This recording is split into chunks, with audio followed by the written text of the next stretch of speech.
Director of Rockfish Camp and Retreat Center, and you are entering into the backpacking zone. Now, I want to officially apologize to our program director, Paul Andrews, and Kaylee Thomas, who are on campus this summer filming and doing great videos. This is not their work. This is me shooting at my house with a piece of junk camera, but hey, we do what we can.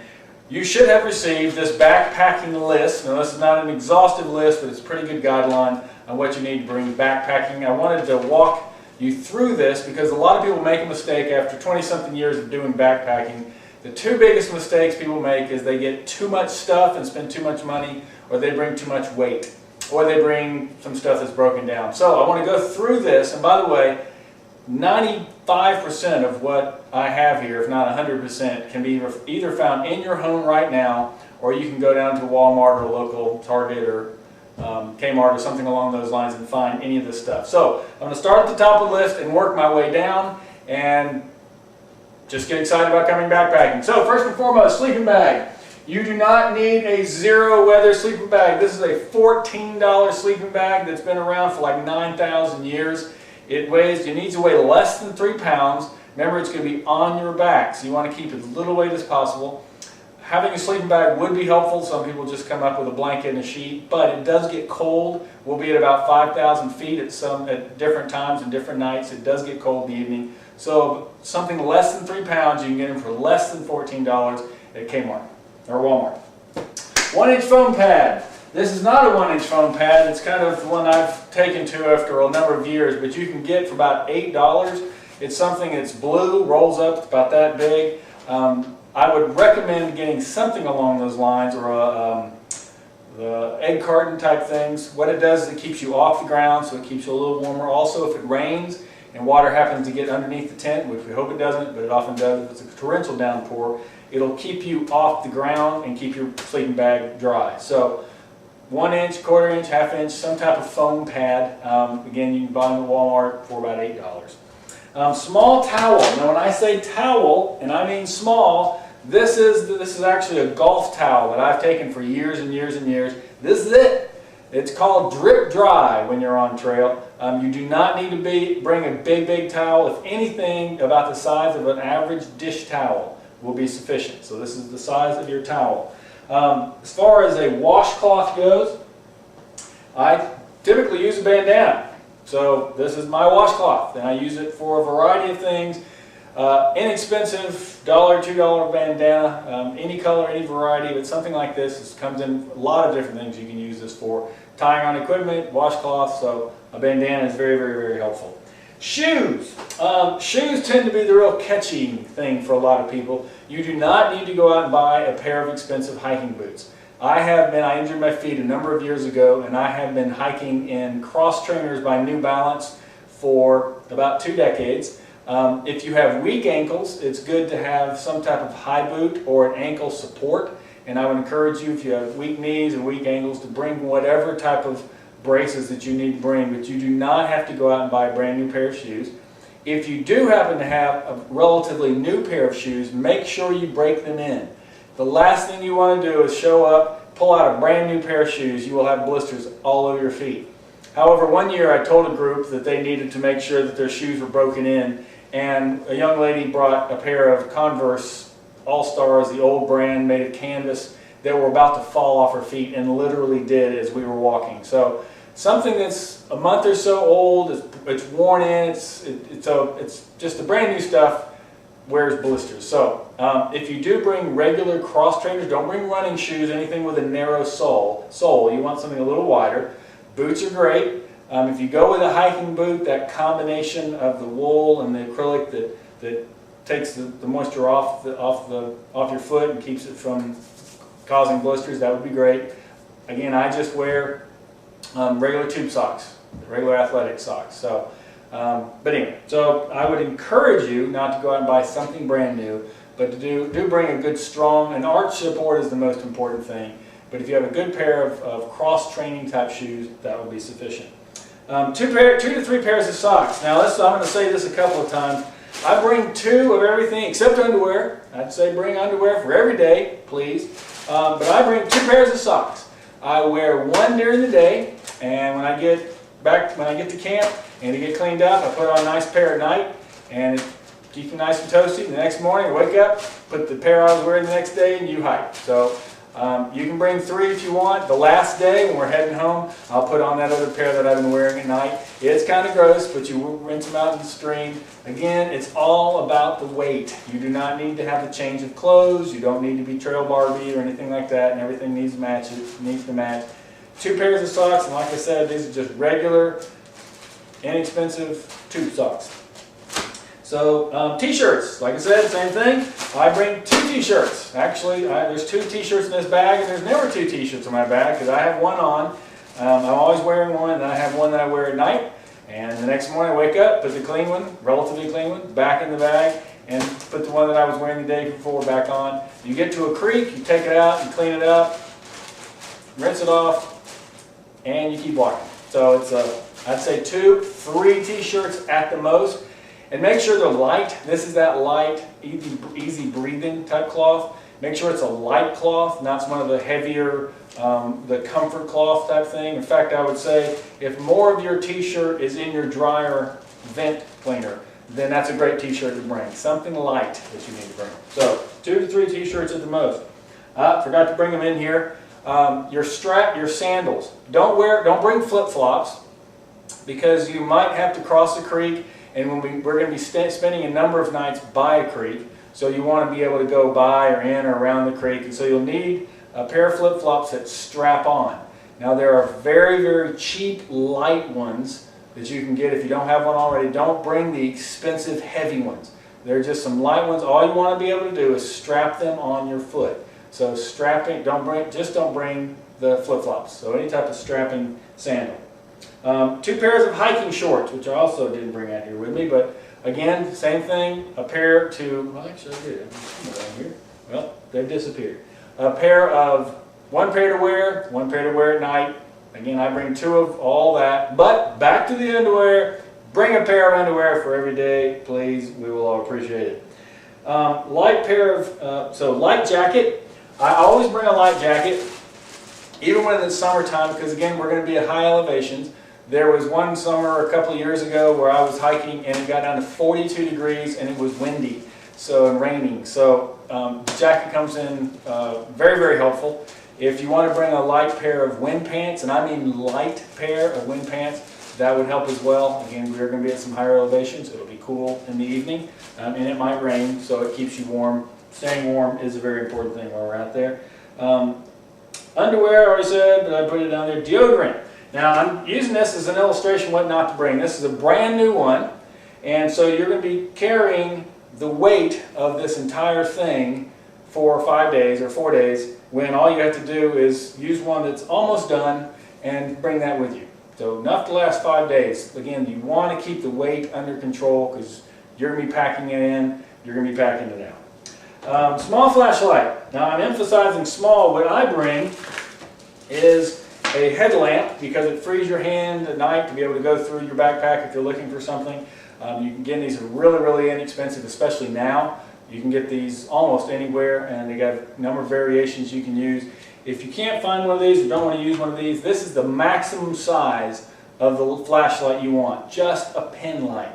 Because most of the time, when it gets dark, we'll have campfire, and then we'll be going to bed. We're not going to be staying up all night. We're not going to be running around the woods at night. So you don't need anything very big. However, whatever you get, bring extra batteries, because you may inadvertently leave it on, or something might happen, and you want to have a flashlight. So bring extra batteries. And by the way, you might be noticing, and I'll probably refer to this 3 or 4 times, everything I'm lifting up is in a Glad bag.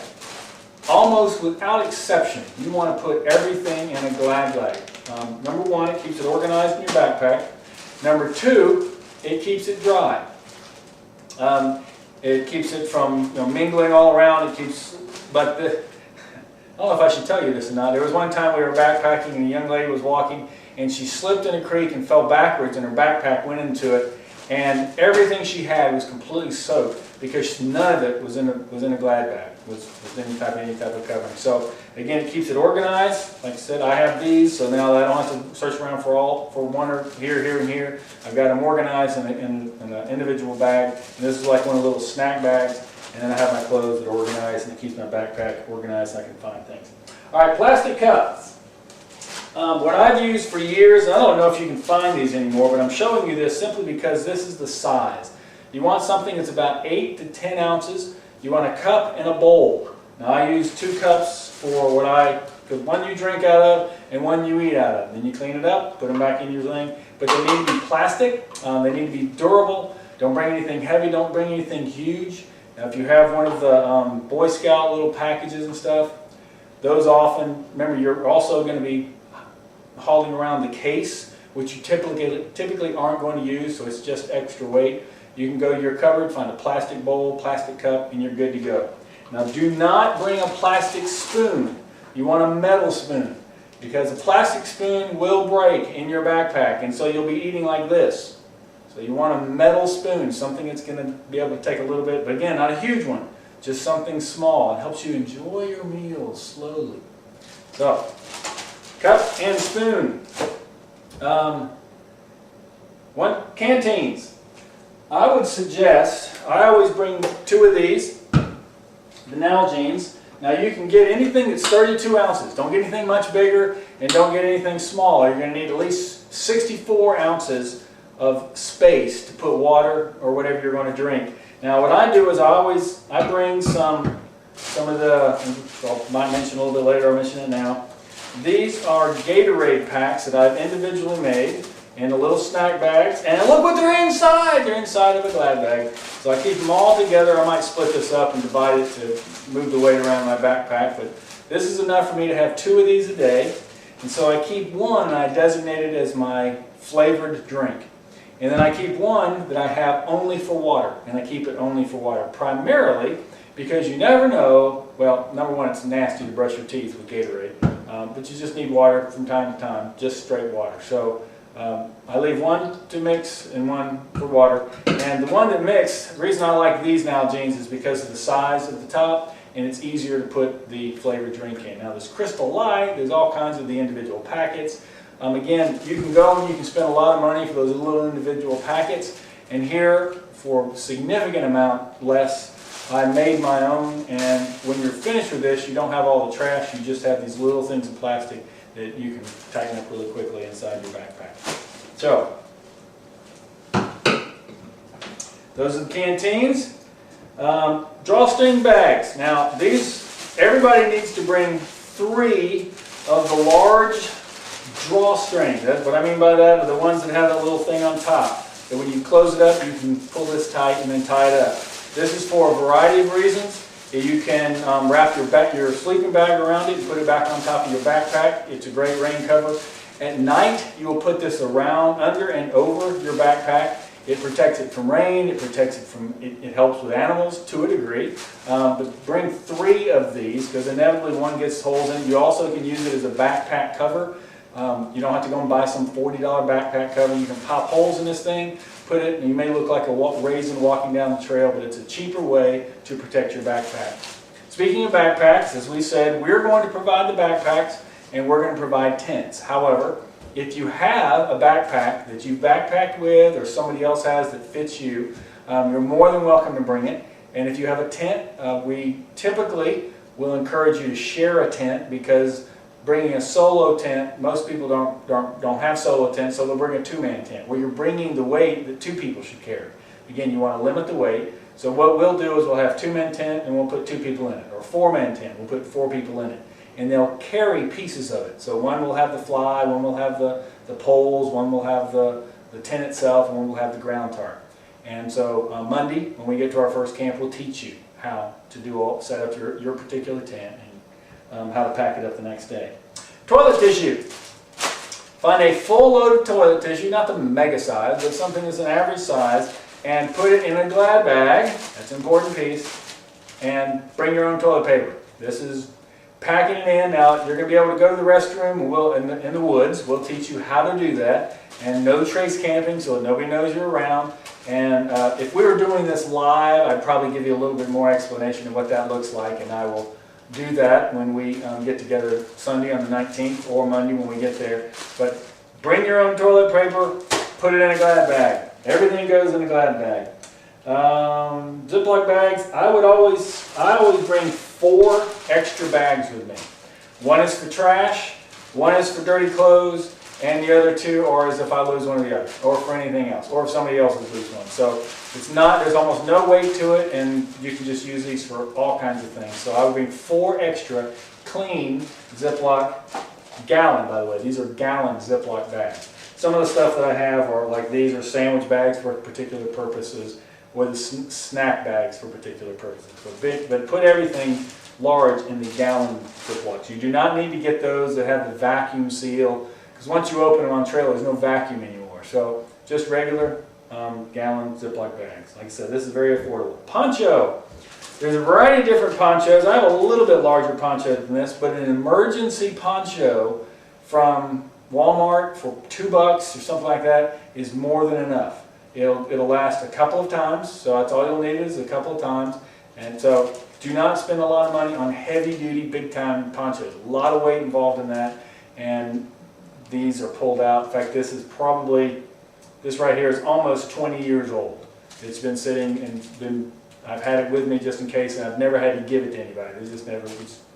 Anyway, small poncho. Very small poncho. Okay, it says Pringles can.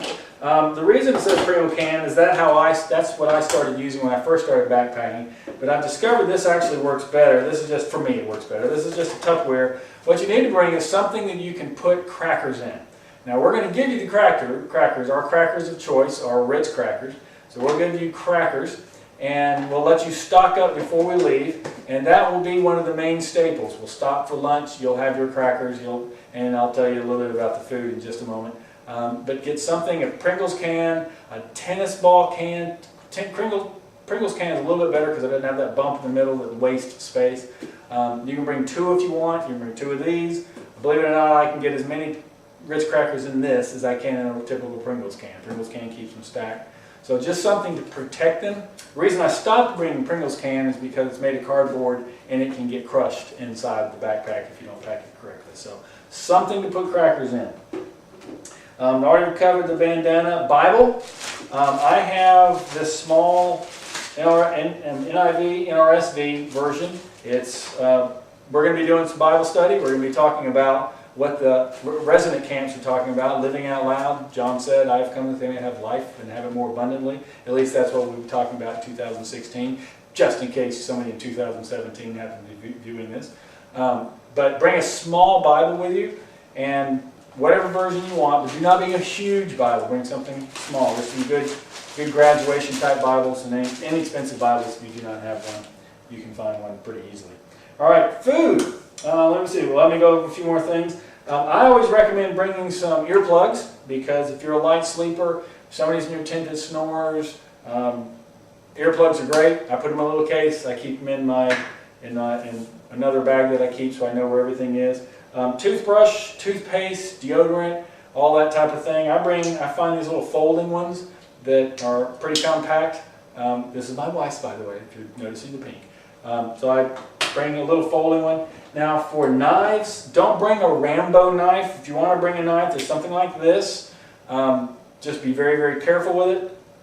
Or what I tend to bring, because of the number of things I have to do with it, is one of these utility things that has pliers and knives and screwdrivers and stuff like that, because oftentimes we're repairing a backpack or something happens and we'll need something along these lines. Do not bring one of these big Bowie knives. Again, it's all about the weight. Keep your weight down. So speaking of weight, let me give you another thing. I'm looking at my list over here, some of the stuff that I have that may not be on this list, or I ran over it. Always bring some wipies. Every night will be by water, but these are very helpful. Wipe your hands before you eat, lunch, breakfast, whatever. I know there's some folks that they'll take a little bath in these things. Go in their tent and clean up, and you see it looks like all these little wipey things sitting outside their tent. So just a way to get cleaned up. But I would bring 1, if not 2, of these. They're pretty lightweight, and they come in very, very handy. Sunblock. You will need sunblock. There'll be a point where we're going to be walking across an area called the Montana of the East, and it's open. It comes up to this huge meadow up on the top of near Mount Rogers in Virginia, and so you'll need some type of sun protection. Now what I've done is, instead of bringing this big old thing, I found these little plastic, now you can find these in Walmart in the camping department. You find these little plastic things, you pour, you know, maybe 3/4 of this full of this, and then, as with everything, you put it inside a Ziploc bag. Now you do it for 2 reasons. Well, number 1, you can keep it, you can find it a little bit easier, and number 2, if something were to happen and break this thing, it stays inside the bag instead of getting all over your stuff. So whatever you bring that's liquid, make sure it's inside a good Ziploc bag, whether it's gallon, snack, or sandwich bag. I've done the same thing with my bug spray. I've taken off the top, poured it in here, and I will take that and I'll put it in a Ziploc bag, so I know exactly where it is. I can even label it if it looks something like the other ones, and I know exactly what I'm looking for. This is the soap that I use. You can go to the camping department at Walmart or Dick's or some of the other camping stores, and they have some good stuff that's the multi-purpose biodegradable. That's great. There's biodegradable, environmental friendly dishwashing detergent that's also good. I mean, you're not going to take a full bath in it or anything like that, but it's a cheaper alternative. Put it in one of these containers, put it in a Ziploc bag, and away you go. Now, as far as food goes, we're going to provide breakfast, which is going to consist primarily of things like grits and granola bars and Special K bars and oatmeal. It's going to be an instant type breakfast. So we'll provide this type of thing for you. If you want something else, you'll need to bring it, because we'll have a stove there, we'll be making water, etc. But this will be primarily the instant breakfast will be what we'll be providing. For lunch, we'll be providing the Ritz crackers. For the Ritz crackers, we're also going to have a couple of these. We're going to have like 3 or 4 of these in a group and 3 or 4 of these in a group. And so you'll be able to be kind of a community peanut thing, and a community squeeze cheese, and we'll have a community honey thing where you can have Ritz crackers and peanut butter and honey. You can have cheese. Now, what I like to do for one of the things that I bring, and see if I can find it. Yep. I'll bring one of these. It's a chunk-like tuna. Now, we won't be providing these. We just encourage you. These are very, very inexpensive. Get one a day, and I'll bring these, and this is what I'll have for lunch. So I'll take one of these, and I'll put it on a cracker, take some cheese, put it on top of it, and I'm good to go for a while. So there's also, if you want to have your own personal peanut butter, Jeff has these little to-go boxes that you might be able to, you probably would take one other person to eat this in a setting. But this is another option if you'd like to get some of the stuff to have for yourself. I bring a number of granola bars, typically about 2 per day. So I'll have one for lunch, have one for a snack. I also like to, I don't ever eat these except backpacking, just because I like them. I get some Slim Jims, just something to gnaw on. I know I'm kind of grown accustomed to having a little bit of beef jerky. Now this is probably the most expensive thing. Don't overdo it with the food. Just don't overdo it. On Monday, before we hit the trail, I will look through everybody's pack to make sure they're not overpacked. One time a young lady, I stopped her about 2 miles up the trail. She was worn out. She had almost 7 pounds of candy. You're not going to eat that much. Now, you will get a little hungry at times, and I would encourage you, if you have a sweet tooth, bring a hard candy.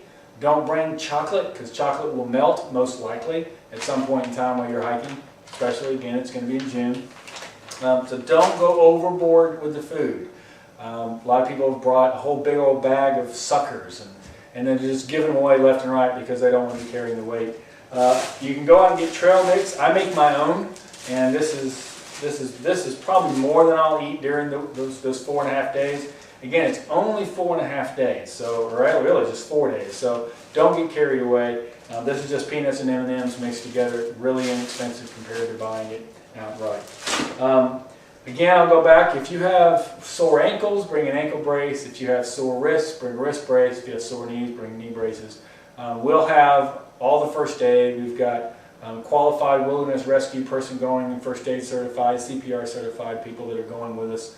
There'll be 3 adults. There'll be 2 men and one lady that's going, and all certified in all those different areas. As far as medication, if you bring some Benadryl, bring over the counter. If you have prescription medication, then we need to know about that before you come on the trip, so we can just take the necessary precautions according to the American Camper Association.